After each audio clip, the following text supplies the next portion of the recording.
کہ جشن نہ سنا جاتا ہے اور نہ پڑھا جاتا ہے، جشن ہمیشہ منایا جاتا ہے۔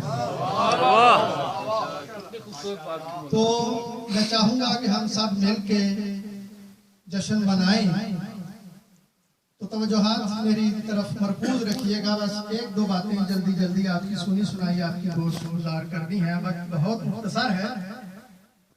میرے عزیزوں، حل اتی علی الانسان حین من الدہر لم یکن شیئا مذکورا، انسان پہ کیا ایک ایسا وقت تھا، ایک ایسی گھڑی تھی کہ وہ کوئی قابل ذکر چیز نہ تھا۔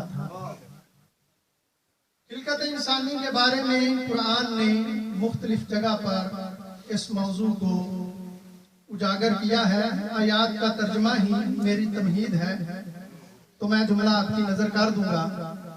پھر قرآن خلقت انسانی کے بارے میں کیا کہتا ہے کہ خلق الانسان ضعیفا، انسان کو کمزور پیدا کیا گیا ہے۔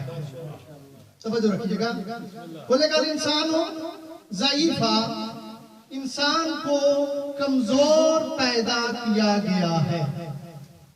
پھر قرآن کیا کہتا ہے؟ واللہ اخرجکم من بطون امہاتکم لا تعلمون شیئا، کہ دیکھو جب اللہ نے تمہیں ماؤں کے بطنوں سے پیدا کیا تو لا تعلمون شیئا، تم کسی چیز کا بھی علم نہیں رکھتے تھے۔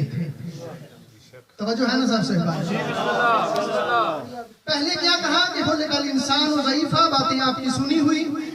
خلق الانسان ضعیفا، انسان کو کمزور پیدا کیا گیا۔ واللہ اخرجکم من بطون امہاتکم لا تعلمون شیئا، اور دوسری آیت میں اللہ نے کہا کہ جب اللہ نے تمہیں ماؤں کے بطنوں سے پیدا کیا تو لا تعلمون شیئا، تم کسی چیز کا بھی علم نہیں رکھتے تھے۔